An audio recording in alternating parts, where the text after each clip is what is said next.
ለዓላማ ጥግ እስክትደርስ መሶበር አለብህ። ዙህር ላይ ርቦሃል፣ አሱር ላይ ጉሮሮ ደርቋል፣ መግሪብ ግን አልደረሰም። መግሪብ ድረስ ትታገሳለህ። ለዛ ነው ረመዳን ከማ ذكر عند ابن ماجه ላይ በተዘገበው ጾም ማለት ንስፉ ሶብር ተብሏል። የትዕግስት ግማሹ ጾም። إنما يوفى الصابرون أجرهم بغير حساب የተባለውን አንቀጽ ሙፈሲሮቹ እነዛ ታጋሾችን ምንዳቸውን ያለ ገደብ ነው የምንሰጣቸው ይላል አላህ። እነዚህ አሉ ሙፈሲሮቹ الصائمون هم الصابر ጾመኞች ናቸው ታጋሾች ማለት።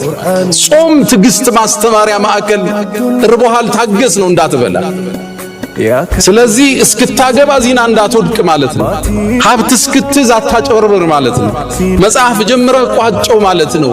ከግብህ እስክትደርስ ታገስ ማለት ነው። ረመዳን ሶብር ወደ ህይወትህ ገባ ማለት ህይወትህ የተባረከ ነው።